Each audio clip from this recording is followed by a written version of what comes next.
Okay. All right. Let's wait a moment for this thing to catch up. Is it working yet? Is it working yet? All right, YouTube, making me do extra steps to do lives again, which is ridiculous. All right, this week, I've actually got something to talk about. So, where do I start with this story? About a week ago, my best friend, my close friend, he says to me, "Hey, Jaimie, I was watching some of your older videos when you were building the shark slicer, and man, you had this energy, you were so excited, you were just like busting with excitement. It was crazy watching like all that, like it was just like raw. And your newer videos, they don't have so much of that." And I was just like, yeah, man, I know exactly what you're talking about. It's like, I feel like I've been run over by a bus so many times. It's harder. Everything is harder to just everything, like there's something wrong. And a few other things happened coincidentally around the same time. And this is all stuff I needed to hear at the right time, because right now I'm at the point where, it's fixable. So a few days ago, I reconnected with one of my old professors. Maybe I should say my old professor, because I went to a university I didn't really like, and it was kind of a miserable academic experience. I didn't attend classes, I didn't show up or anything, but there was this one professor, an art professor of all things.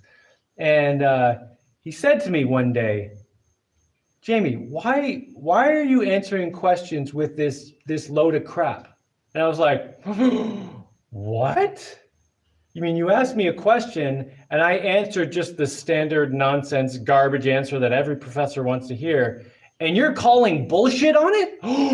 We were like best buds after that. Maybe I shouldn't say best buds, but man, we really connected.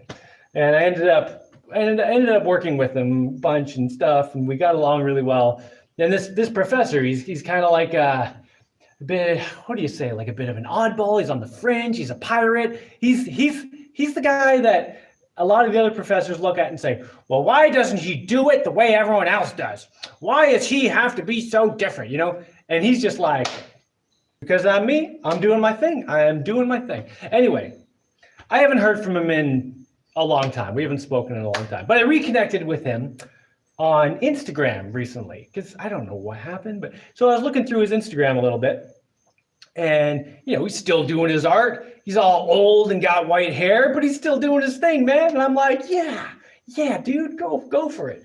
And then I see his most recent post, and it says, well, it's I don't know, it's just some picture or a little video of him working on something, and there's a caption under it that says, "To your own self be true."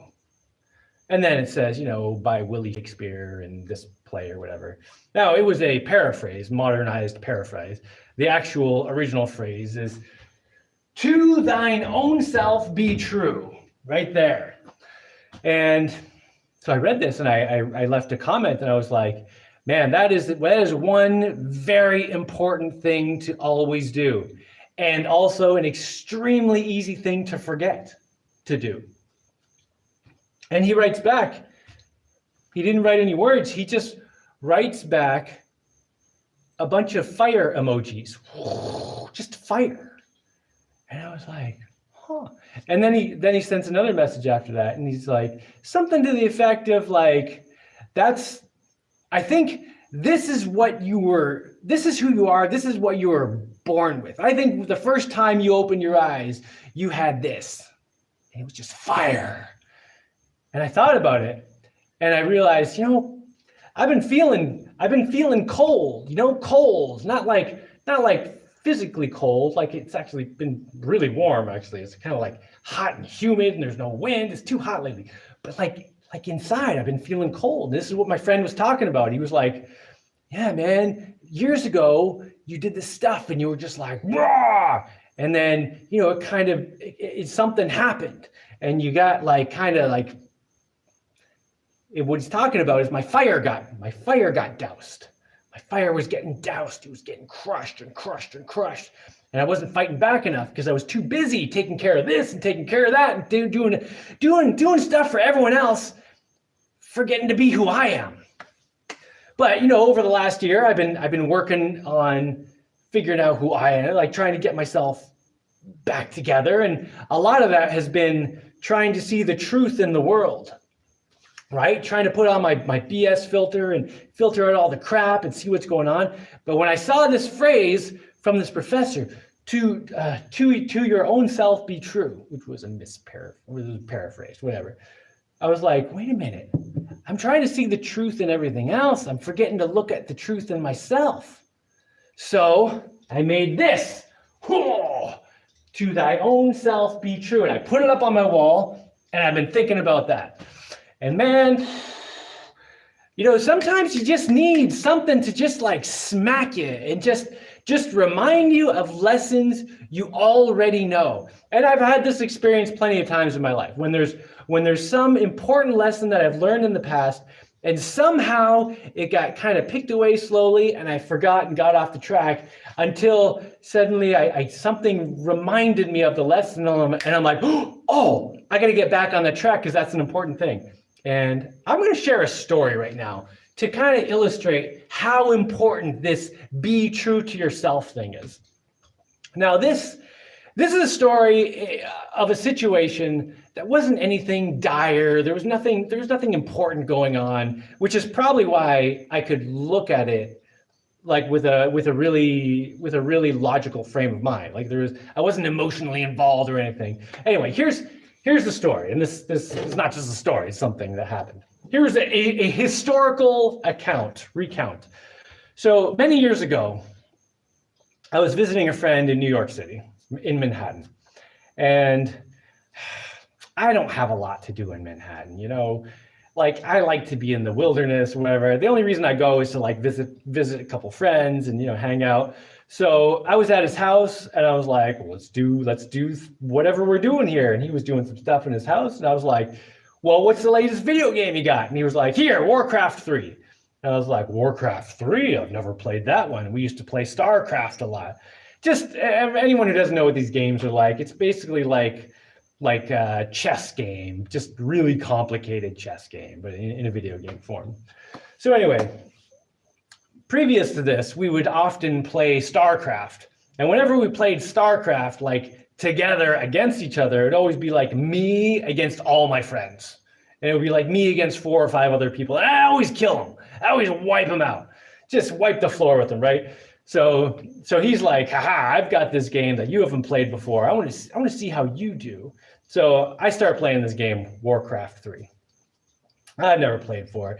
And at the beginning of the game, you know, it's like you play with just the easiest guys to use. It's sort of like, to go back to the chess analogy, it's like, here, play a game with like 4 pawns against 4 pawns. So you can just figure out how the pawns work, right? So it's just, you take your guys who just walk up to stuff and hit it with a sword and figure out how they move and stuff. And then the next level, they introduce another character. Then you can figure out how they work. And then the next level, they introduce another character. So you kind of go through the levels and learn as you're going how each character works. And the way I play this kind of game is that I'll go through every level, and I won't worry about, you know, winning or losing as much as I'm concerned. I mean, I always want to win. I always try to beat everything. But the thing I'm really focused on is I need to master each new unit as they're introduced. Like, I don't want to go on to the next level, even if I have to replay the same level like 4 or 5 times or whatever. I need to master each guy before I move on to the next thing.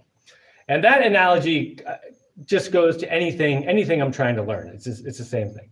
So anyway, I'm playing this game, and we're just hanging out and chilling, eating snacks and whatever. And I'm playing for like an hour and a half. And an hour and a half into it, I'm playing this level, and I stop and I say, you know, I think I need to redo this level.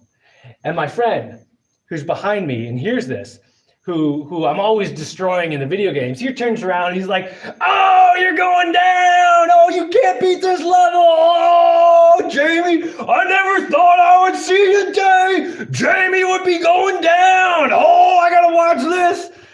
And so he's sitting there watching. Oh, I want to see you get killed. Right. Now, normally when this kind of thing happens, like peer pressure, trash talk and stuff, I just kind of filter it out. I'm like, all right. But I was thinking, you know, what would happen if I actually let this stuff affect me? Like, what if I didn't be true to myself?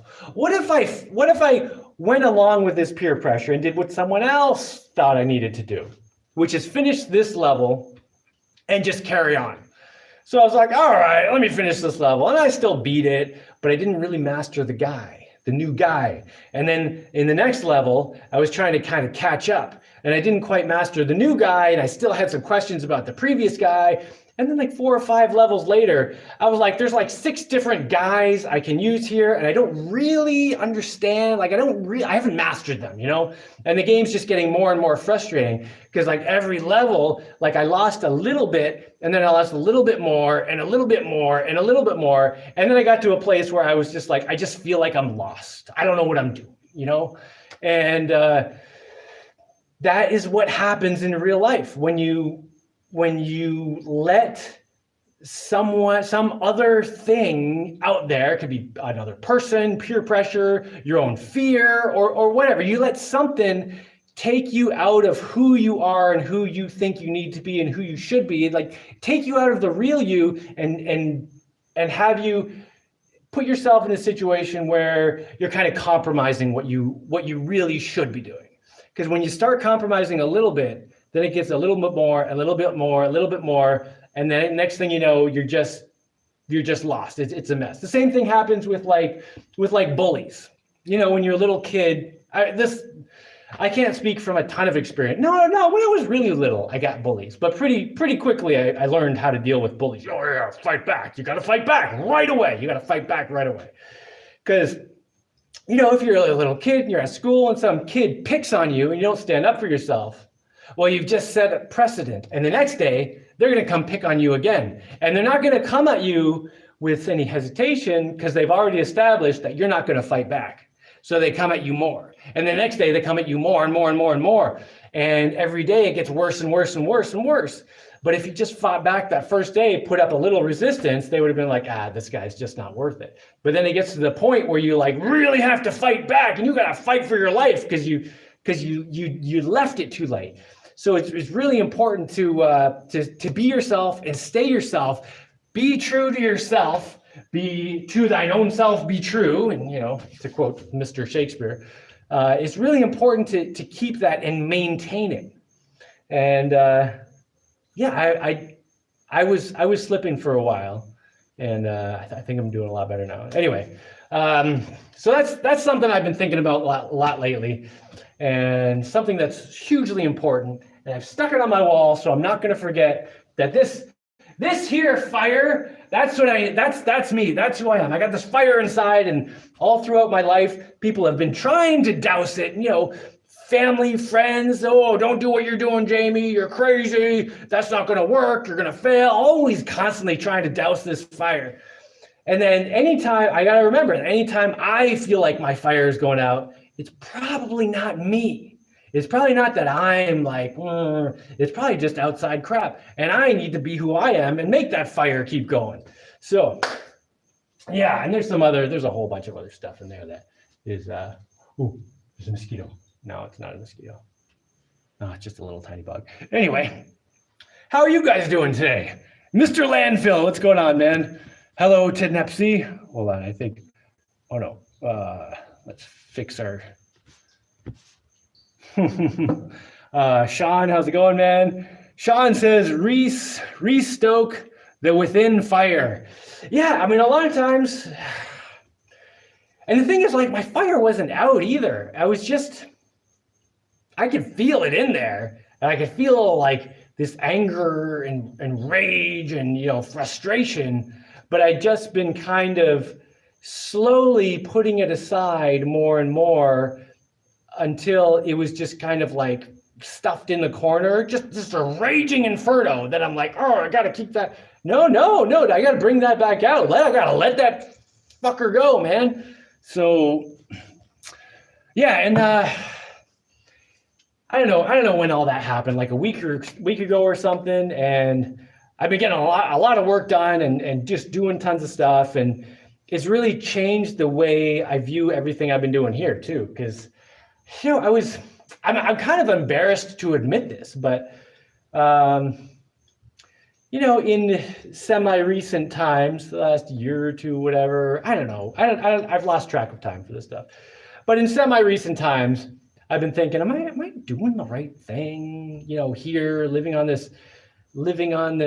Oh, someone just asked, Nepsy, what's my Instagram? There should be a link to my Instagram in the comments. No, in the description. The description is what it is. But if not, I think my Instagram is just like Instagram Jaimie Mantzel Jaimie Mansell, if I remember correctly. But if you just look up Jaimie Mansell Instagram, I'm sure you'd find it. But the link should be in the description here.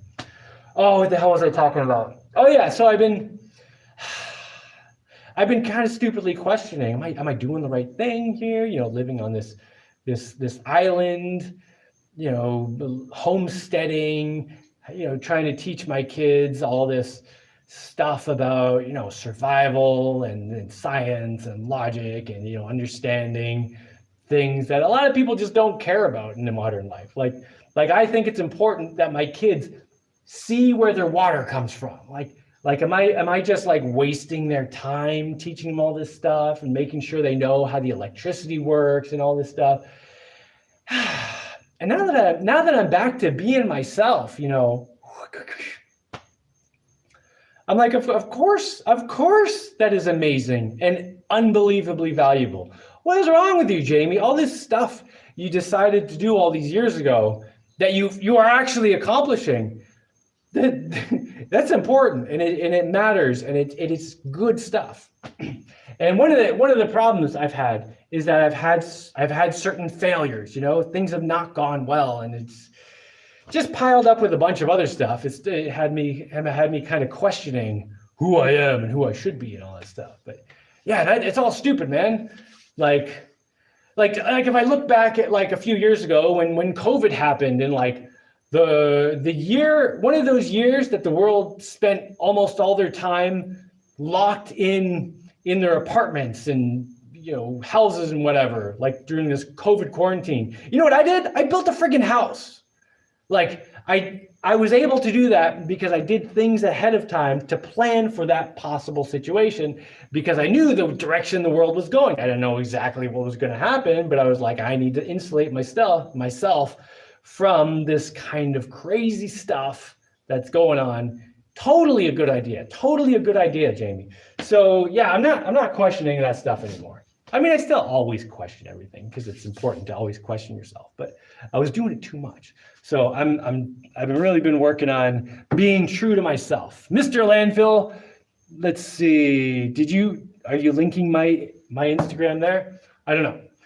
That might, I don't know. It says instagram.com/explore/tag and then ... I don't know. Anyway. Oh yeah, I did put a picture of this on my Instagram too. My Instagram is not like super active or anything. I don't have tons of stuff on there, but I put stuff up once in a while. A lot of it is just like thumbnails from videos, or like if I do some art or whatever. So is there anything else I wanted to talk about? Well, let me just check if anyone in the comments has anything going on. Mr. Landfill, that's just a hashtag. I found it, his Instagram. Thanks though. Nepsy, was it in the description? I hope it was. Anyway, there is another thing I've been thinking about a little bit. And it's something that came up like during one of these lives. I don't know, 2 weeks ago, last week, the week before that, something like that. Someone asked something about girls, because I like girls, and I mean, I like some things about girls. I like some girls, let's put it that way. And anyway, I was talking about how we have this culture today where there's supposed to be like we're pushed. There's all this propaganda that kind of encourages this conflict between men and women. And I was just talking, and I realized, like if men and women keep having this kind of conflict, birth rates are going to go way down. Like the species is going to basically disappear, right? Like birth rates must be plummeting at this point. I know divorce rates are going through the roof. And like all this stuff is terrible for our it's just terrible for our civilization in general. Like it's one of the things that is causing our civilization to head downhill, and it's one of the things that's going to define how far our civilization crashes. So a lot of times I get advice from other guys saying, forget women, they're no good, they're all terrible, blah blah blah.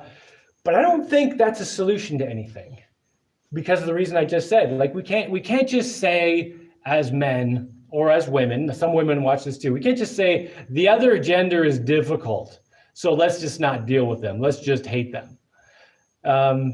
Because then what? Then where do we go from there? We don't go anywhere. We all go extinct. It doesn't make any sense. So I think it's really important. Like at some point, we're gonna have to figure out how men and women do get along again, and like as a standard rule, not as the exception. I know there are amazing marriages out there. Some of you guys have told me about your amazing relationships with your wives or your husbands, and it's really awesome. It's really inspiring to hear about that. But those are like the exceptions today, which is kind of frustrating. That's got to become the rule again. That's one of the big things that needs to change for our civilization to start going back up, start going in a better direction. And for a lot of reasons, not even just for having children, but for raising children. Today, parents aren't really parents anymore. They just send their kids away to go to daycare and school. And they don't raise their kids. They just send them away to these things, and then the kids end up growing up with no family traditions. And there's a big problem with that. When you have no family traditions, no way of thinking about the world, no kind of built-in morals, then you're very easy to manipulate. And that's one of the hugest problems today, is that people are so easy to manipulate, because so many people are lost because they didn't have that upbringing to say, here's a good path, or at least here's an example of a good path. Here's the kinds of things you should be doing. Like it's why I came up with the Adventure Builders Club values and all that, so I could teach my kids some values that could help them find good paths in life.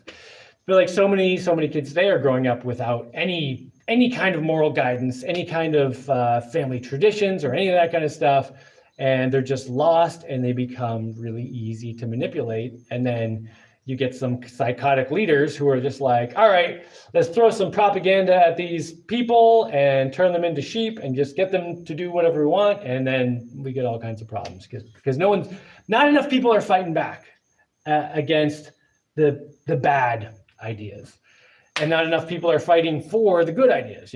It's like so many people have become passive, and I think a lot of it has to do with this whole idea that men are from Mars and women are from Venus and we can't get along with each other, which is idiotic. It doesn't make any sense. Like men and women are complementary naturally. This whole idea that we're not supposed to get along with each other, that's artificially created. That's a cultural thing. It doesn't make sense that would be like evolutionarily built in. We would have gone extinct a long time ago if men and women literally were not made to work together. Okay.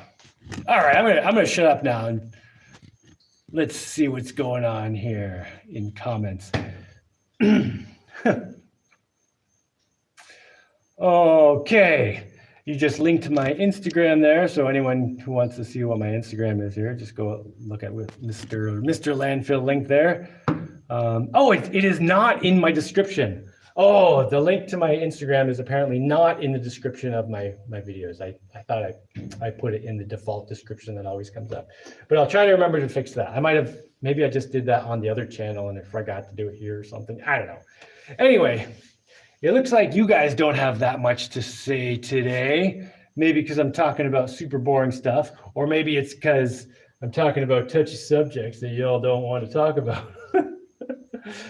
But anyway, I guess I'm going to take off and go eat dinner, unless you guys have any questions or comments or anything. So I'll give you a minute to see if anyone has anything to talk about. Oh, I do have an answer actually to one question that I get a lot, which is, Jaimie, Trampoline plans. Okay, give me a second. Jaimie, are you doing anything with the fart machine? So the fart machine is this. What do you call those? It's a methane producer. It takes like the plumbing waste, so like kitchen scraps, pee, poo, whatever, sewage. It takes sewage, turns it into methane. And well, let me go outside and show you what I've done. I haven't tested the results of this yet, but while we still got some sun, we can go out and take a quick look. Let me turn my camera around. Oh, where's the camera? I have attached a pipe to it. So now, supposedly, if I release that valve, methane will come out of there. This thing right here, that's nothing. So, I mean, I don't want to turn this on and light it because it'll end up melting the pipe, but I should be able to attach some kind of metal thing, stove, whatever. I'll probably just make something and then have methane come out of this and light it and blah, blah, blah. And I haven't tried it yet because I want to make sure that any oxygen in the methane creation chamber has a chance to flow through and get out. Because, if you have a chamber full of methane and oxygen, I think it might explode. I would rather not explode. So, yeah, every once in a while, I'll just let some gases come out. I want to make sure everything runs through and any oxygen that's in there gets out. Hopefully, I don't know. Not boring at all. Hitting some heartstrings, Sean McGuire. Yeah. Well, what's going on? Well, Sean, share a little bit. I'm sharing all my heart here. Look, I don't even have a shirt on. I'm like, I have pants on. Don't worry. Well, shorts. But yeah, we could. I don't know. I don't want to be too prying. If you don't want to share your personal stuff, I totally get it. I totally understand not sharing your personal life on the internet. Okay, Nepsy says trampoline plans. Yes, definitely. So I'm getting closer to starting to cut the boards for upstairs. And the question people always ask is, "Oh, when you cutting the boards? When you cutting the boards?" But it's like there's a bunch of stuff that happens before that. I built the lumber mill. That was good progress. I renovated the boat that moves the logs. I'm making the path in to get the logs, which is it's getting pretty close. I could actually go in the jungle and get a log. Well, not right now because it's getting dark, but like tomorrow, and I'd have to struggle through a little bit of stuff, a little bit of mud to get it out of there. But I'm making a good path so I can get the boat right up to a spot where I can get a log to, get those to meet so I can get logs out of there easily. And then I'll be able to cut logs. And then when I get the third floor made, I'll be able to, well, I won't be able to, I'll have a place to put a trampoline. And I've been doing a little bit of research on trampoline. Obviously, it's a little bit early now, but I'm starting to get to the point where I'm gonna want to order one kind of soonish, because when the floor is ready, I want to be able to set up a trampoline like right away. Oh, I'm so excited about that. And someone sent me a recommendation, Acon trampolines, I believe they're called, ACONN. I don't know. I wrote it down, but their trampolines look pretty good. They're like $1,000. I don't know. Something like that. But I do want to get a really nice trampoline because, like, I want to have it like for the rest of my life. I don't want some crappy one that's going to fall apart or it doesn't bounce very high or whatever. Like, I want to get a good trampoline. So I'm probably going to spend a bit of money on it, or, I mean, maybe I could try to get one donated by a company. Oh, maybe I could. It's not totally out of the question. Maybe I'll be able to get a trampoline making company to donate a trampoline to me. Possible. I'll have to try when I get closer to the point where I have somewhere to put it. Okay, wait, what was after trampoline? Sean McGuire hitting some heartstrings. Well, I'm glad what I'm saying is having some meaning. That's great. Edward says, Mr. Landfill says, love poo talk. Poo. Everybody poos. That's an important thing to remember too. That's one of the important truths in life. It's important to remember that everybody poos. Everybody poos. So, yeah. Dear Jaimie, is it possible that your experience is it possible that you experience spiritual ennui because you are mostly dedicating your fire to you and your family versus dedicating it to some external purpose? I don't know what spiritual ennui is, but I definitely don't. I definitely don't mostly dedicate my fire to myself and my family. I think I don't differentiate between doing good for myself and my family from doing good for the rest of the world. It's all connected, you know. If I'm doing something that is good for me and good for my family, it's also good for the world. If I'm doing something good for the world, it's good for me and my family because we're in the world, you know. It's all the same. So when I try to do something good for myself, I don't think about that in a greedy way. I can't think about it like I'm gonna make a bunch of money off other people, for example, off the suffering of other people, you know, like slaves kind of thing. Because that wouldn't be good for the world. Therefore, it wouldn't be good for me. And I think this is something that's really misunderstood in the culture where I grew up. And, you know, it comes back to that word, that African word Ubuntu, which basically means, I can't remember what exactly they said it was. But it basically means if you do something to someone else, you're doing it to yourself. Whatever you do to yourself, you're doing to everyone else. So it's all connected. Like if you do good things, you have to be doing good things for yourself, for your family, for your friends, for the world in general. And if that's not the case, then you're probably doing something bad. So I really don't understand how to differentiate between those two. It doesn't make sense. Like basically, I want to spend my time adding value to the world, and that, you know, it can be in the specific ways that happens are not as important as just the overall idea of adding value, you know? Because if I add value to the world, that's like I'm in the world. That's making my world better. That's making my family's world better. That's, you know, everything. Do you ever get the Sunday scaries living off grid? What are the Sunday scaries? Are you talking about like Mormons or something? Not Mormons. Wait, what are the people who come to your door and say, "We love God"? I don't know what they're called. Anyway, I don't get those. No one visits me here because I have like a Batman entrance to my island. My island just mostly looks pretty wild from the outside, and you could drive right by the entrance and not even notice it, which I kind of like. So I never get unexpected visitors. What are Sunday scaries? Someone tell me what Sunday scaries are. Okay.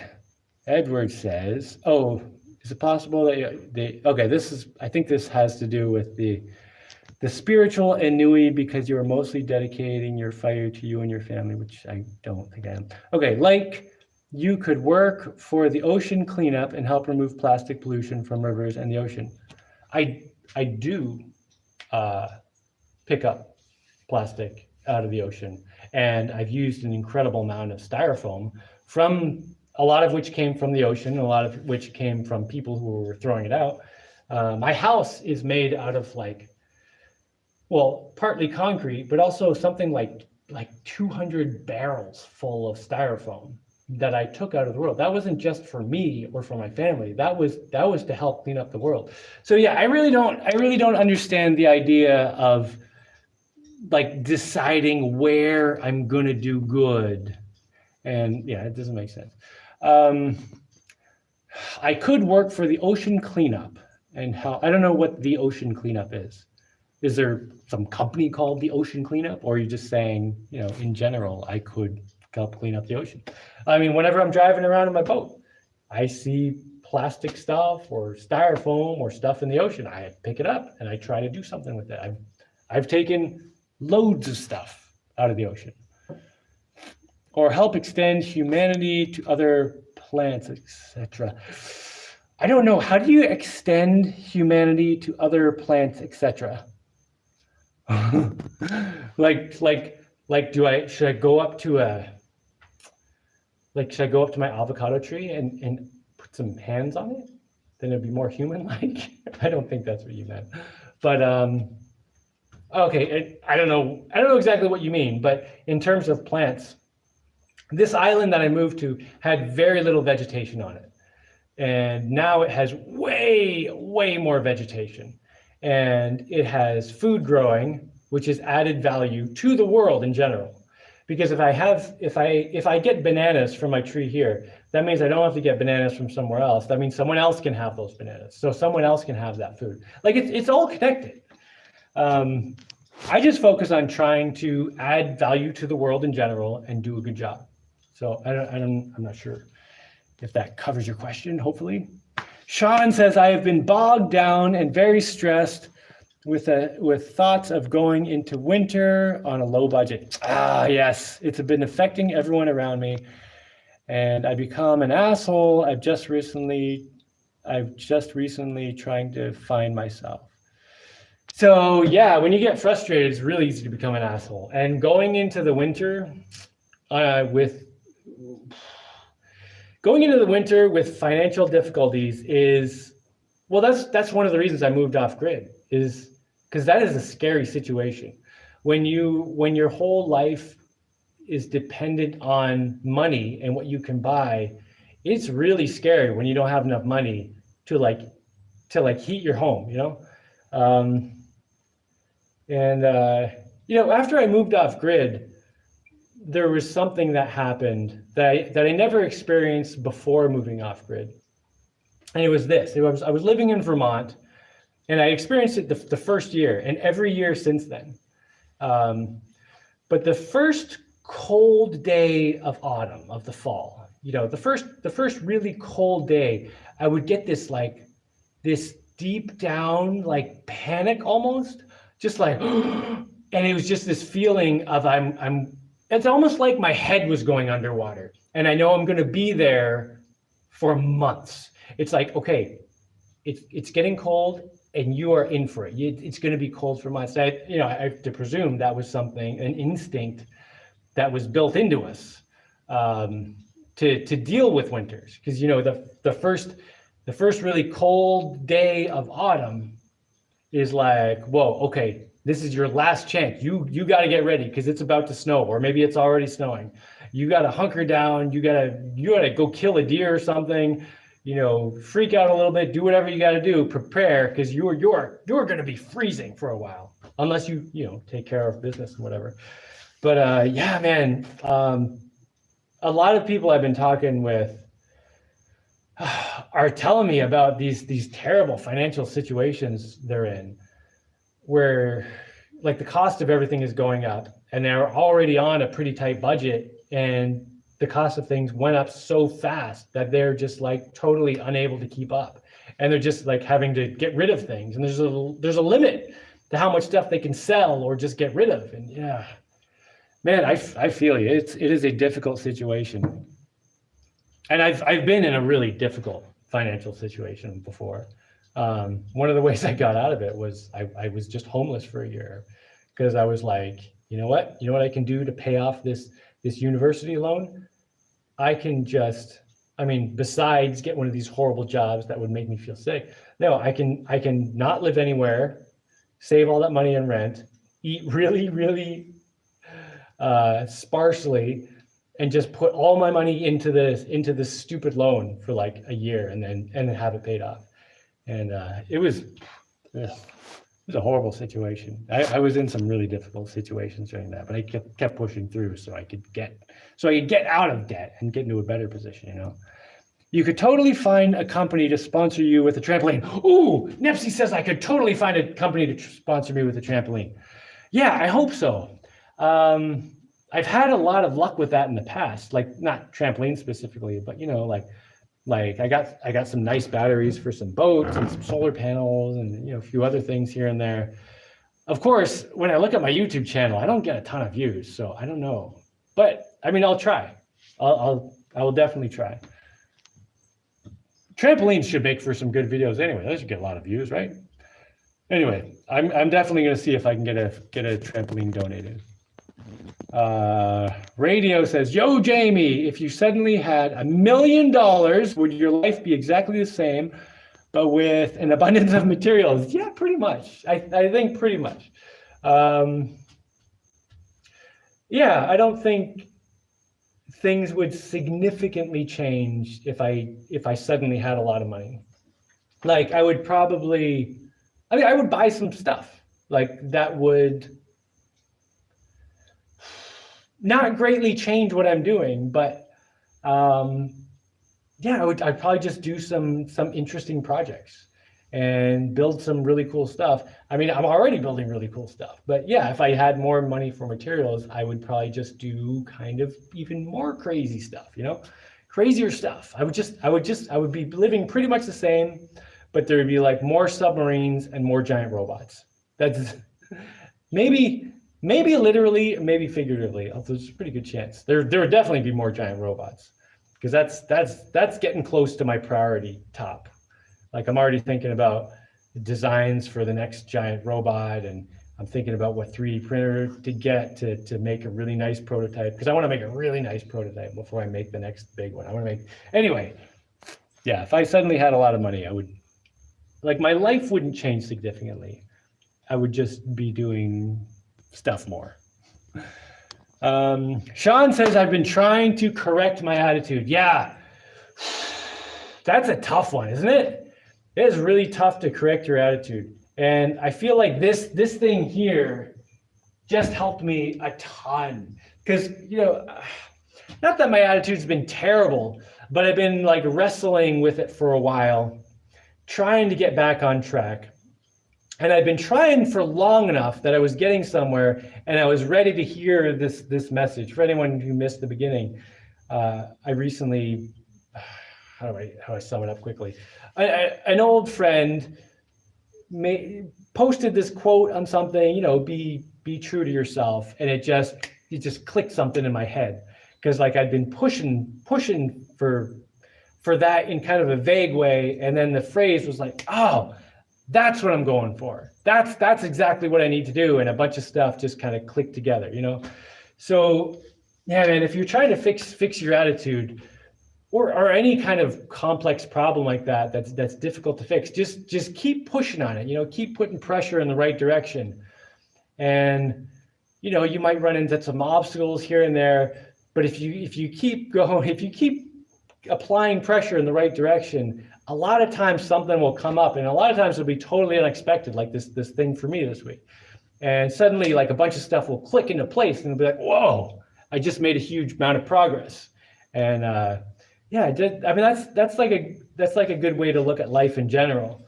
You know, you keep pushing the direction you want to go, and you keep that pressure on.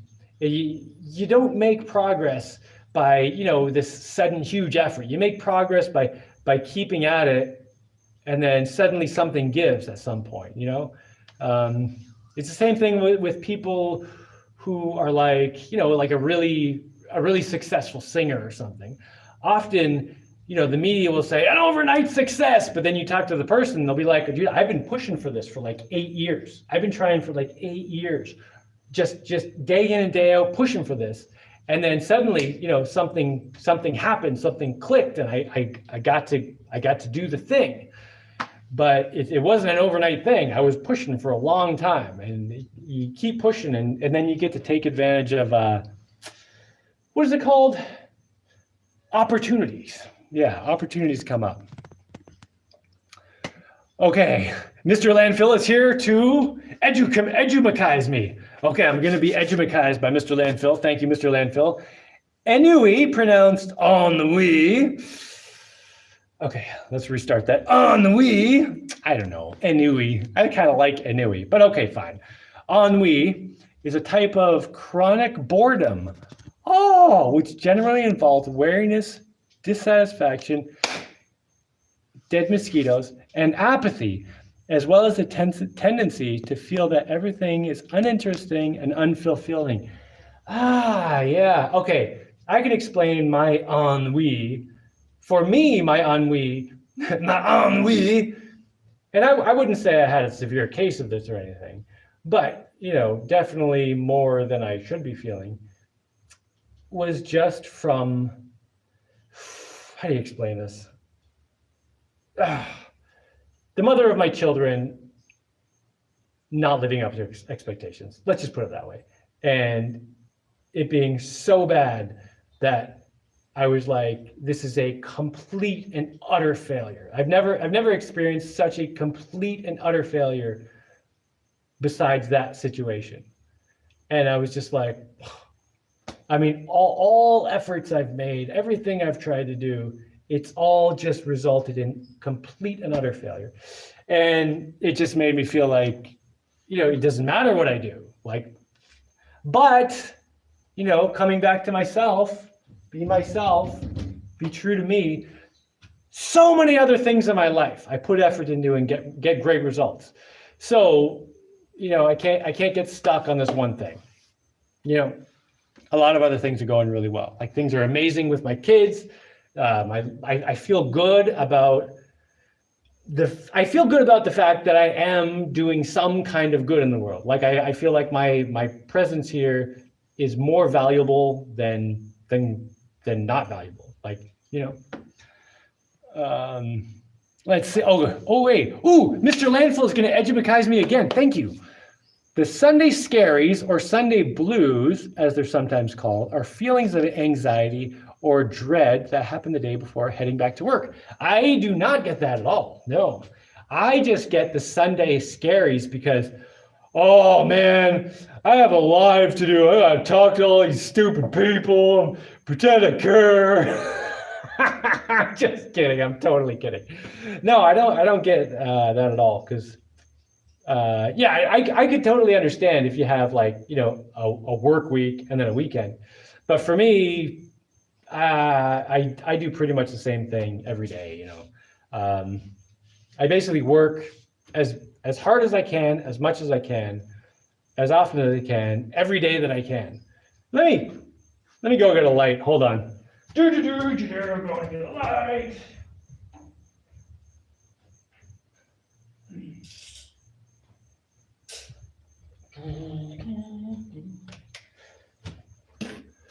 Okay, let's get my fancy reflector up here. Nice armpits, Jaimie. Oh, right in my face. Oh yeah. Oh, there's some good light right there. Good enough. I pretty much work. I try to work hard on things every day. When I need a rest day, it's not necessarily on a weekend. This week, I was working really hard, and it's been super hot and humid, and there's been no wind, so I'm just digging away and doing stuff, just stewing in my own bubble of hotness and steam, because there's no friggin' breeze to take it away. I've been so hot that Friday I got up and I was like, dude, I just got to do a cool down day. And I spent part of the day just playing video games with a fan blowing on me, and hanging out with my kids doing stuff. But usually when I'm hanging out with my kids, we're running around outside doing stuff. And I was like, hey kids, let's play some video games, play with some Lego and stuff like that, and just chill out with some fans. And then Saturday I did a whole bunch of digging again, and then today I did a bunch of work and stuff.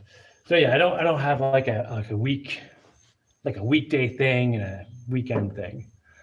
Actually, the way my schedule works is I do have a few things that are scheduled.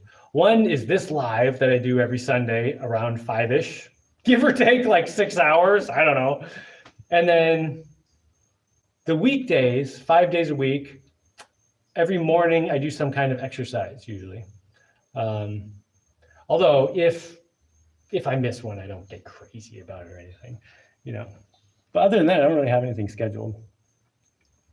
Arc 212 says, wait, let me see. Yeah, Arc 212 says, I made it to the powwow. So many weeks missed. I've been busy making stuff. Hope all is well. Oh, that is the best reason to miss it ever. Yes, if you're busy making stuff, you are totally excused from attendance. We're not gonna. Someone just call his name on roll call. Anyone who's busy building stuff, totally feel free to miss. Okay, Edward says, wait, what was he saying earlier? Oh, I don't know. Oh, wait. Oh, okay. Edward is who brought up the ennui thing. Okay, all that being said, I actually think that the example of how you're living your life and sharing it over the internet is of great benefit to the world. Well, thank you, man. That is actually one of the things that I also think is very beneficial, which is why I do it. Like, yeah, trying to show just an alternative lifestyle, like a way of living life happily without causing a minimal of destruction. Like I try to live, yeah, the whole thing. I'm glad you're appreciating that. Thank you, man. I've been messing around, Sire Ben Fried. I've been messing around with stitching together pieces of leather, and it's much easier and stronger than I thought. Nice. Yeah, leather is great to work with. You know what I used to do? I used to make a lot of stuff with leather, and I would get the leather from either thrift stores that would have some big, giant, gaudy, horrible overcoat for like $3 because no one wants it, but it's made out of leather. And I'd be like, I'd take the whole thing, and I would just use the leather out of it. Or like if I got this big leather, another big leather overcoat from some lady who was just throwing it in the garbage, and I'm like, hey, can I have that? And she's like, why do you want a leather overcoat? And I'm like, to me, it's not a leather overcoat. That's a whole bunch of leather that I can use to make stuff. And I made some gloves and some whole bunch of other stuff. It was great. So yeah, if you want to work with leather, a great source is to go to like Salvation Army and try to find some thing that nobody wants, or the garbage is always a good place to find stuff like that. Edward says, like, comment, and subscribe. Hit that thumbs up button. Everyone says, Mr. Landfill. Do you guys type that just to hear me say it? Oh, let's see. Matt's awesome stuff says, Jaimie, but you weren't homeless. Homeless weren't you? Are you okay right now? Are you drunk? Didn't you live with your professor or something through most of that? No, actually, I spent an entire year homeless, like totally homeless. I had a girlfriend who had a dorm room, and I stayed there a lot. I also, this is after I graduated from university, but I spent some time kind of sneaking into dorms and sleeping there sometimes. A lot of nights I just didn't sleep. I didn't live anywhere. I did have a girlfriend who had a dorm room, like I said. So, I mooched her thing a lot. Although I didn't have a card to get in the building or anything. But anyway, no, I was legit homeless for about a year. And after that, I lived with an artist who gave me a place to stay for free. I was working for him, and he wanted me to, be there on call all the time. And I was like, that's a great deal. I'll totally take it. But yeah, totally straight up homeless. I slept on park benches multiple times. I had a car, so I slept in a car a lot. I didn't have a car at the beginning of when I was homeless, but I don't know, halfway through when I was homeless, I got a car, and I slept in it a lot. Sleeping in a car during the winter sucks. And it was a little Honda Accords, and I'm like 6'1". And I was only 6 feet at the time. For some reason, I grew an extra inch when I was 30. I don't know why. But anyway, yeah, I was way too big to sleep in the backseat of this car, and it was. But I got through it. I did a lot of work. I worked a lot during that time. A lot of it was it doesn't matter. It was a very difficult time to get through, but I made a lot of money. I didn't spend any. I just paid a loan, and got myself kind of free-ish.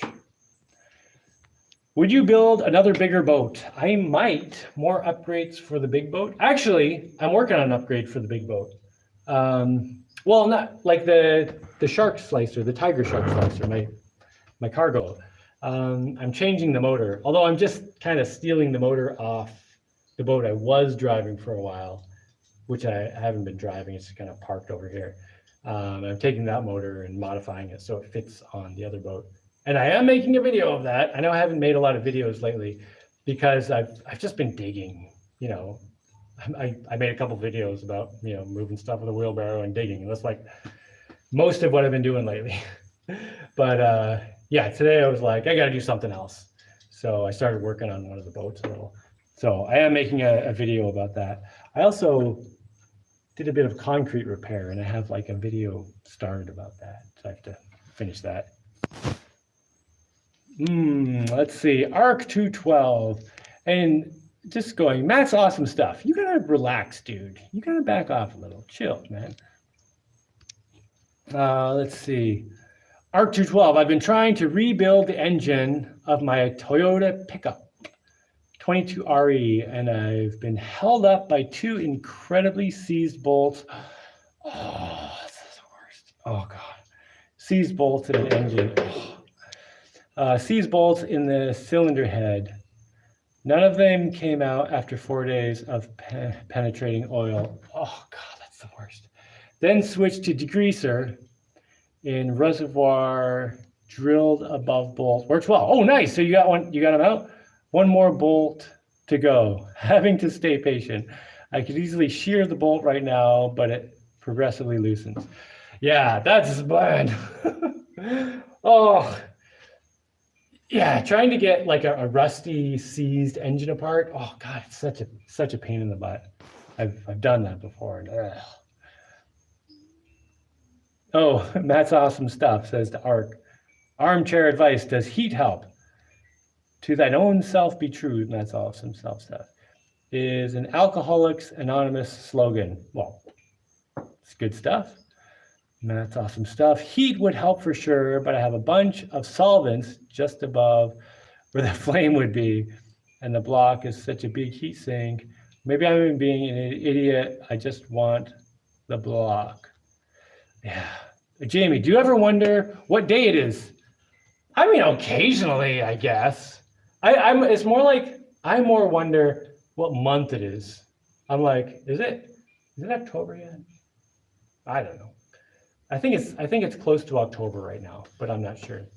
The only thing I pay attention to lately is the day of the week, because I was earlier saying that, you know, Monday to Friday I do these morning exercises, and then Sunday I do this. Other than that, the year, month, you know, the date doesn't really matter. Perseverance and continually learning will make you ready for when opportunity arises. Yes. Yeah, exactly. Perseverance. Keep applying pressure, keep pushing. You know, it's the same thing. It is actually the exact same thing that happens with evolution. You know, the way evolution works is just the world will apply pressure on a species in a certain direction. It'll say, if you're a little bit more like this, you'll be better, you'll do better than if you're a little bit more like this. And over time, things just get slowly shoved over here. And then every once in a while, you get a significant mutation, and suddenly bloop, it jumps a little further, you know, and there's so many things that work that way. Like keep putting pressure on something, and over time, it'll move. I mean, not everything. I can't put my finger against my house and have it move. Maybe I could if I pushed long enough. The thing about penetrating oil is it takes about 5 seconds a day. Can't go much wrong. Homeless is what I meant. Like living on the street versus just not having a place to officially stay. I mean, this is what I'm saying. Matt's awesome stuff. You gotta relax. Like, I'm not gonna sit here and try to fight over what the definition of homelessness is in the correct way or the wrong way. I didn't have a home, homeless. Like, you know, or like I live off grid. I'm not attached to the grid. Some people say, you're not off grid because you're connected to the internet. Okay, whatever. I mean, if you want to argue stupid minutia, you can do that till you're blue in the face, but it's not going to matter. Like, it just doesn't matter. I drill. All right, let's just skip past a bit of that. You know what's funny is now people comment that I'm homeless. Like people online comment that I'm homeless. Look at this homeless guy. Look, he just lives out in the wilderness, and he's homeless. This is the best home I've ever had. This is the least homeless I've ever been. Oh, let's see. Also working on grinding 3/8 steel plate for stool and bench legs. Ooh, cool. Rendering beeswax for waxed canvas. Jaimie, do you have any interest in getting bees? I do have interest in getting bees, actually. Definitely. I definitely want to get bees. I don't know if I'm ready for it yet. Again, this comes down to one of those things where it's like, if I had a partner here, I feel like I could do a lot more things. Because like right now, I'm spending all my time digging. If I had someone else here, I feel like we could get bees together, and there would always be someone to check on them or do whatever we need to do, or like a dog, I feel like I could get a dog, or I feel like I could get chickens, or there's a lot of things I feel like I could add into my life if I had another person to help. But I don't at the moment. So I'm doing things as I can. Let's see. It's October 1st. Is it October 1st? Oh, okay. Have you ever climbed up to the top of your dome and put a light up there to cast a glow over the interior of the dome at night? Would be interesting to see. Over the interior. No, I mean, I don't know. Maybe I have. Well, I've been up there at night before. Oops, screwed up my light. But I didn't get to see the light coming down because I was the one who was up there. My kids were down here though, so I don't know. They probably thought it was pretty cool. It's not just digging; you're making progress as well. I would watch that. Cool. The history of building made more sense when I found that using rebar and concrete was developed to make sidewalk grates that let light into the subway in New York City in the early 1800s. The history of building made more sense when I found out that using rebar and concrete was developed to make sidewalk grates. Huh, that's funny. That'd be kind of interesting to learn about all that stuff. Of course, I'm too busy to learn anything right now. I mean, I'm learning all kinds of things. TDH says in capital letters, we need to get him a partner. I've actually been working on it. So a few weeks ago, I said, I don't know, maybe a month ago or something, I said I was, taking a break from talking to girls for a while because I was just blah, blah, blah. But I've been talking to more girls lately, and there's nothing really, I don't know. It's just like everything else, keep trying, and at some point there will be that correct opportunity. You meet that right person. So at this point in time, I am talking to women here and there, and meeting people. So I am giving fate a chance. So hopefully something will come out of that. But I mean, if you want to help, that's totally cool too. Bees and having someone else to tend to things. I agree. I'm up here alone, and I find that I'm occupied with projects, animals, and other things. Chaos get neglected. Now, I have to admit something. Whenever I read the word chaos, part of me says chouse. And oh, this is going to show what a nerd I am. In Final Fantasy I, the end boss is named Chaos, but I always call him Chouse. Yo, what's up, Chouse? How's it going, Chouse? Oh, I'm a dork. Anyway, yeah, I know what you mean. So, Arc 212 is saying that, yeah, he's on his own too, and just like when you're on your own. Okay, this goes back to what I was saying about men and women fit together really well if we don't have all this stupid propaganda telling us we shouldn't or we don't or whatever. Like running a household and taking care of like building things and starting new projects and stuff. It's like a two-person job. One person can do it all, but stuff gets left to the side. Stuff gets pushed aside. You got to cut a lot of corners and things. But if you have two people, and I don't even care which gender is doing which job, just decide who's the best for whatever job. I don't even care about the specific gender roles, but like someone basically takes care of the running of the house, another person takes care of the stuff outside of the house, and you can, interchange responsibilities or whatever, or you can get two people to work on one of the things for a while if there's a lot of something going on. But just having that collaboration of two people working on stuff. Times I've seen it going well, where I've seen a husband and wife working well together. It's incredible. It's like they can get done what it would take 4 people to do on their own, just because they work together, they collaborate well. And it's the same thing with just, when you find someone, like I've had male friends. I'm totally straight, by the way, but I've had male friends who I could work really well with, and we can get so much done. Like we've done building projects in the past. A few times in my life, I found friends that I could work really well with, and it's unbelievable what you can get done when you're working with someone that you work well with, and you're both committed to whatever you're doing, and it's great. Oh wait, where are we going? Jaimie, sorry, wasn't nitpicking or arguing. This is Matt's awesome stuff. Was asking for context. I think I was mixing old stories from you into the same story. Doing what it takes to get out of debt ASAP is awesome. No judging. All right, Matt's awesome stuff. I back off. You're totally cool and everything.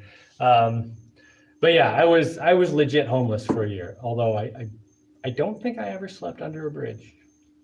But I totally slept in places that you weren't supposed to sleep. Or actually, during that time, a lot of nights I just didn't sleep. I would just walk around. I remember during this homeless phase, I was doing renovations on someone's house in Manhattan. And so I took I took the train actually to get into Manhattan. I was thinking, okay, this is like a 5-day job. I can either spend half the money on staying in some stupid hotel, or I can just stay awake all night, walk around, work like a crazy lunatic for like 3 days, not sleep at all, and just take all the money and I apply it to this stupid loan to get out of debt. And that's what I did. I ended up staying up 4 nights in a row. And I wouldn't recommend it, but I did that a lot during my homeless phase. I would just stay awake for multiple days at a time. Right now, that seems like so horrible, but at the time, I just kind of got used to it over time. It was a weird time, but yeah, I did whatever I needed to do. TDH says my girlfriend is a mechanical engineer. That's cool, man. Does she help with stuff? You're going to tell me some amazing story about how awesome she is, isn't she? Aren't you? I mean, that's cool. Arc212 says chaos with a K. Well, how's it supposed to be chouse? That definitely says chaos. Okay, Arc, about being alone. I find myself stepping over piles of things that I'm too busy on must-happen things, and I just have to be cool with it. Yeah, I mean, there's so many things around here that could be taken care of. My kids are starting to help a lot more, which is actually helping a lot. Like, burps. Like last week, and she's been doing this a lot. My oldest daughter, I was outside doing a bunch of digging. It's like for a few hours. And I come back in my house and like the floors are swept, the bathroom's clean, the kitchen's clean. She just basically cleaned up the whole house. She even cleaned up the other kids' rooms. Well, they don't have rooms, but they have areas. They just don't have rooms because they don't have walls. But they have rooms. But anyway, she cleaned up all their rooms, basically cleaned up the whole house. And that was amazing because that was, it wasn't like super messy or anything, but you know what it gets like. There's just a few things here and a few things there, and a counter that needs to be wiped off, and an area that needs to be swept up, and just all this stuff that is going to take like an hour if you just go and do it all. But you've got other stuff you need to do that's more important. And yeah, my kids have been helping with that kind of stuff a lot lately, which is great. Like I can tell my 5-year-old, hey, there's some ants over there. Go spray them. And he'll take like a soap bottle and he'll go kill them all. Soap kills ants and suffocates them. Anyway, just things like that. They've been helping a lot. But yes, it would be so nice to have a partner. You know exactly what I'm talking about.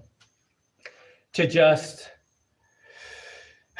like if you have one house and one operation going on, and you have one person doing all the stuff, if you add another person, it's not like you have to add another house. Then you just have two people doing basically the same amount of work.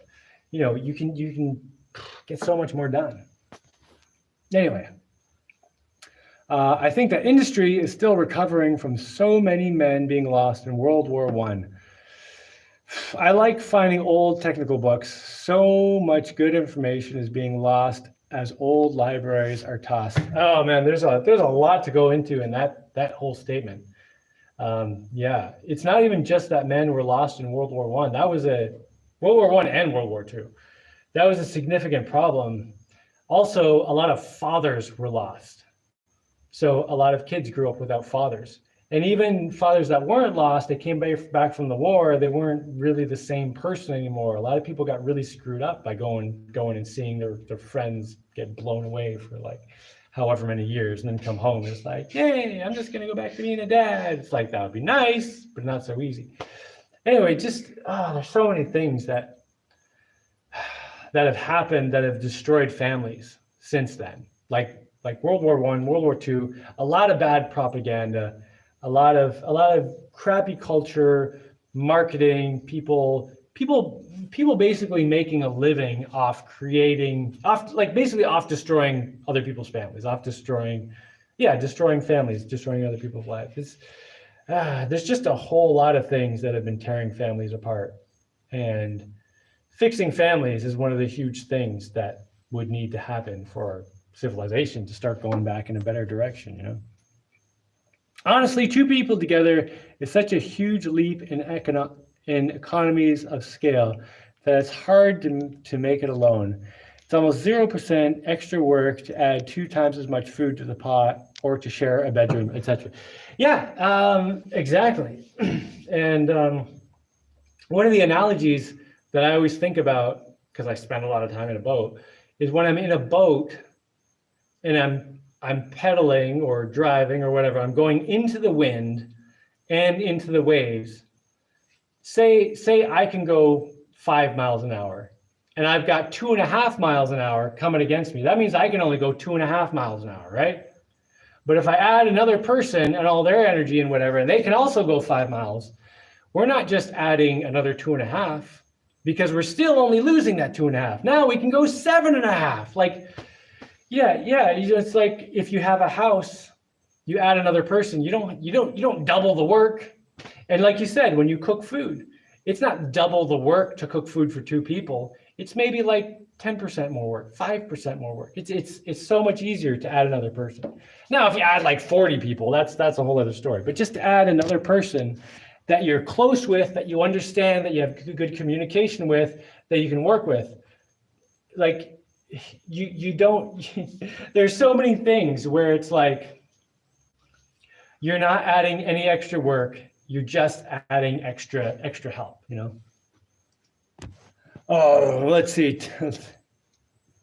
Technology, consumerism, ease of survival, changed male-female relations. If you are reliant on the system for survival, there are less infrastructure tasks, and concerns are more about social relations, I think it's supposed to say.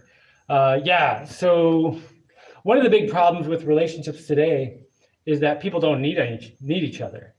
You know, in the past, people actually needed each other. So they would be forced to cooperate long enough to work through their differences. And so if you have a man and a woman who want to start a home together, they would be forced to work together or they would fail and end up like miserable. Of course, today, there are all these things where, I didn't want to get into it, but like people don't rely on each other, they rely on the government. Like if you're just like, well, I can just get divorced, I can just take half your stuff and rely on the government or whatever, you know. But back in the day, people had to cooperate with each other long enough to work through the difference, and they were forced to work through their differences. And that's how people actually became close. That's how you got these close relationships where you have like 90-year-old people today who are sitting on their porch and you can't even tell who's the man and the woman anymore because they look exactly the same because they've been with each other for such a huge amount of time and do everything together, and they have this connection that just is not known today. We're like, because it isn't forced upon people, and most people won't force it themselves. The 24-hour world exists, but only a few are on watch during the middle of the night. Yeah. When you can be a night owl, I think it is beneficial for society to be so if you're a quiet, good person. I just watched the movie The African Queen. It's a good movie about teamwork and relationship. Oh, maybe I should watch that. I remember seeing that when I was a kid. The African Queen was a boat, right? Yeah, I'm pretty sure I saw that when I was a kid, but I don't remember at all. But I will take that as a recommendation and try to go watch it. About society, I read somewhere that 90+% of people in the early 20th century were self-employed. Totally makes sense. I think people have less need for money, I think people have less need for money the more they seek self-reliance. Yes, totally. I think one of the fulcrums of the system is to make people reliant on consumer goods for survival. Yes, exactly. Yeah, totally. You mentioned a story about some dude cutting down an orange tree in Florida several visits ago. Yards, not gardens. Yeah, so this is something that I've really been experiencing. And I knew this was the case. I just didn't realize how much until I actually did it. So, once upon a time, I, like almost everybody else, was basically reliant on money. I worked jobs, bought food, paid for housing, like basically paying for stuff was the only way I got anything. I got survival of any kind, right? With some exceptions, but basically I had to pay for everything, and I didn't like it. So I was like, I want to move off grid. And I want to start doing more things myself. So I built my own house, and my first house, I don't know, cost like a couple $1,000s or something. I don't even know what it was, but like a couple $1,000s versus like hundreds of thousands. It was so easy to pay for because I did it myself. So I needed so much less money. And then electricity, I set up my own electricity and water, and I always cooked myself. I never went to restaurants. I got my living expenses under $2,000 a year. And half of that was like gas, car insurance, and phone. And then the other half was like food. And yeah, when you start doing stuff for yourself, you just don't need money as much.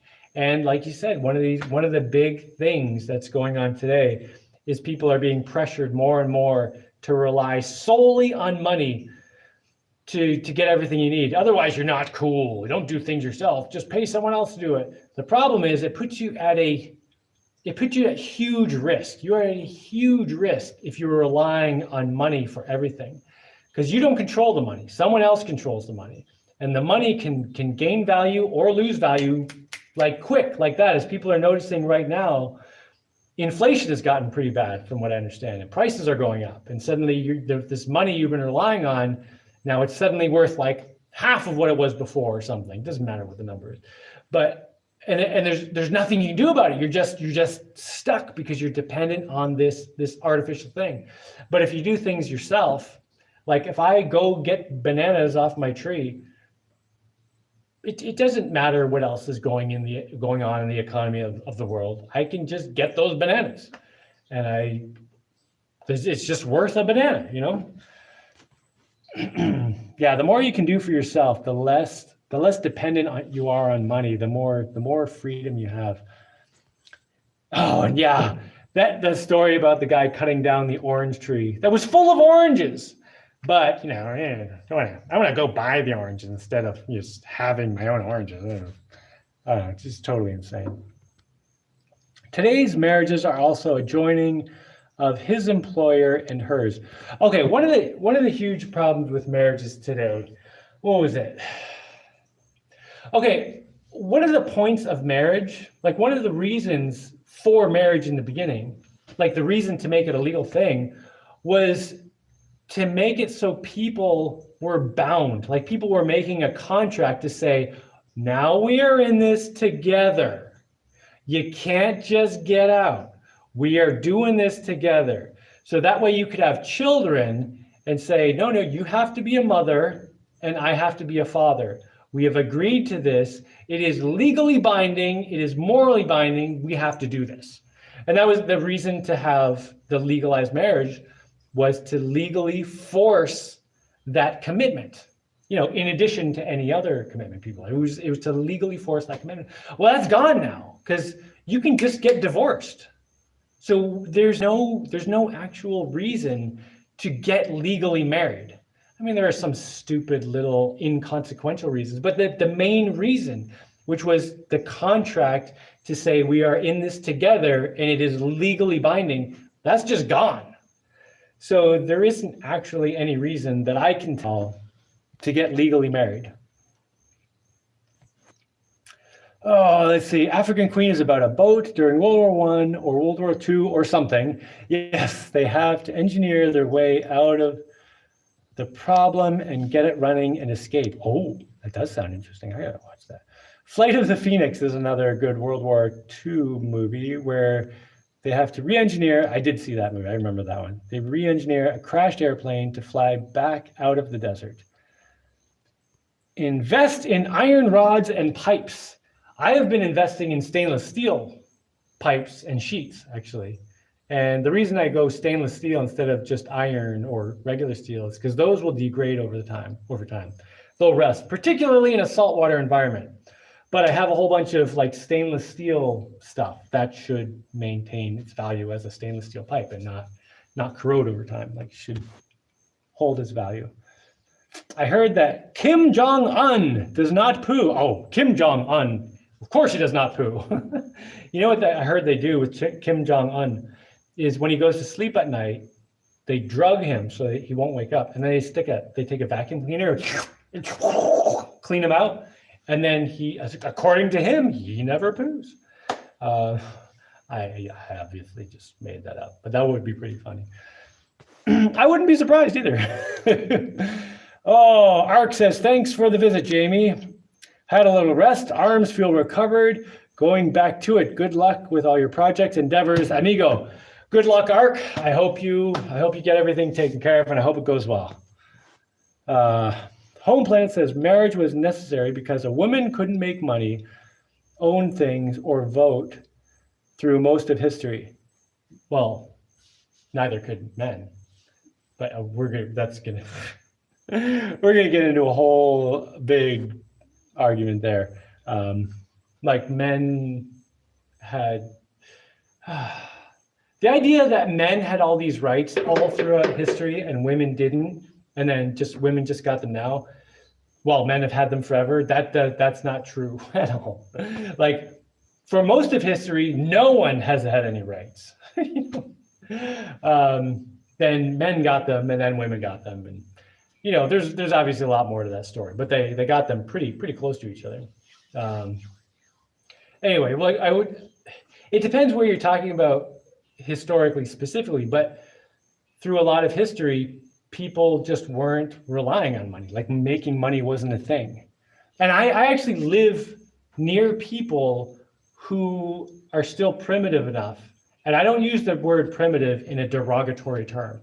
Primitive is like, having a direct connection with the earth, like you do the stuff yourself. But I live in an area where there are still people who are primitive enough that they don't have money. Like money is just not a thing to them. They grow food, they carve a boat out of wood, they do things themselves. Money is just not a thing. Of course, they're being pushed into the financial system so they can be taxed and blah, blah, blah. But anyway, throughout a lot of history, a man and a woman would get together because of what we were saying earlier about trying to have a household together is much easier than one person running a household by themselves. Because say I build myself a house out in the wilderness somewhere 2,000 years ago or whatever, and I have to go out and go hunting. I could come back, my house could be destroyed, and I have no idea what happened. But if I can go out hunting and my wife is at the house and like some wild boar comes and starts attacking the house, she can take a fire torch, scare away the boar. And then I get back from the hunting trip and she's like, well, man, it's a good thing I was here or our house would have been totaled. The wild boar came through, he was going to tear the place apart.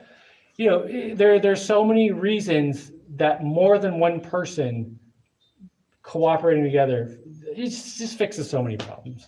And two people who live in the same household, who can build up enough trust that they can rely on each other, that's unbelievably valuable throughout most of history. It's just a recent thing that people are like, oh, I'm independent, I don't need anyone. It doesn't make any sense. Let's see. True. Most men in history were peasants or slaves. Yeah. Men and women. Everyone was a slave. If you're looking for people to help out and work on stuff together, my girlfriend and I would be happy to. We live in Panama on a boat, but from your emails, it seems you were not really interested. Well, I don't know. It depends. I don't know. I'd have to talk more. So for a while there, I just didn't want to, I was going through some serious family shit myself. So I didn't want anyone else around me, basically. So if you were talking to me during that particular period of time, I was having a really difficult time, and I was not prepared to entertain guests of any kind or whatever, Although, I mean, really, I'm more looking for help that would be like someone who lives in my house. That's a different kind of help than someone who just kind of like hangs out and, helps during the day, like doing some stuff. I do have some of that kind of stuff to help with too. Like you could help digging, but a lot of the digging is just grueling. It's just grueling. I wouldn't want to put that on someone else. But if you want to send me a message, like I'm in a much better state where I could have guests now than I was not too long ago.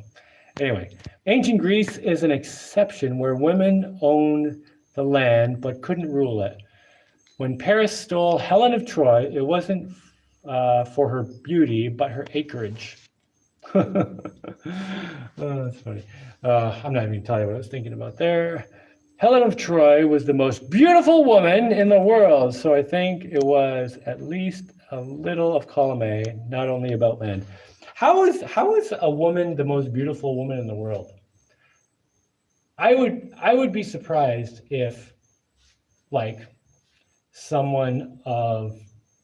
royal person or some important person, politically important person was the most beautiful person in the world, considering how many more people there are who are not that, just statistically, it would be unlikely that Helen of Troy was the most beautiful woman in the world. Anyway, let's see. Are we at the end of comments? Yes, we're at the end of comments, and I've been yammering on for like an hour and a half. This is the longest one of these I've done in a while. So I think I'm gonna shut my face, except I'm gonna open my face and eat dinner and see what I can do with myself. And I am gonna try to remember this one right here. Yeah, that's an important one right there. Oh yeah, let me just blind it out with my light. To thine own self be true. Important stuff, man. Really important stuff. Important thing to remember. Important thing to do. Helen came with a title to Macedonia. The Greeks sending an army to reclaim her was to stop an invasion. All right. I'm getting out of here. Be safe, everyone. Mr. Landfill, yes, you too. Gotcha. Sorry to hear about your troubles. I hope it will keep on getting better. Yeah, yo.